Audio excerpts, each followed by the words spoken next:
அந்த கைக்குலிகள் யார் என்று அடையாளம் காட்டப்பட்டு விட்டோம். அதுக்கு விரைவில் முடிவு கட்டப்படும்.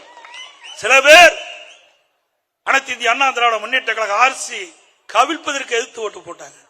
மன்னிச்சு அவர்களை அரவணைத்து துணை முதலமைச்சர் கொடுத்தோம், உயர்ந்த பதவி கொடுத்தோம். மீண்டும் அவர்கள் திருந்த பாடில்லை. புனிதமாக அண்ணா திமுக கோயிலாக இருக்கின்ற அந்த தலைமை கழகத்தை அடித்து நுரைக்கி மற்றவர்களை கட்சியில சேர்த்த வேணுமா? அது தொண்டனுடைய சொத்து. தலைமை கழகம் தொண்டனுடைய சொத்து. நீங்க போய் அடிச்சு நொறுக்கணும், அவரெல்லாம் கட்சியில சேர்த்திக்கணும். இன்னொருவர் நம்முடைய அனைத்து இந்திய அண்ணா திராவிட முன்னேற்ற கழக ஆட்சி கவிழ்ப்பதற்கு 18 பேரை கடத்திட்டு போனீங்க எம்எல்ஏ, அவர்கள் கட்சியில சேர்த்து. இதையெல்லாம் யார் ஏற்றுக்கொள்வது?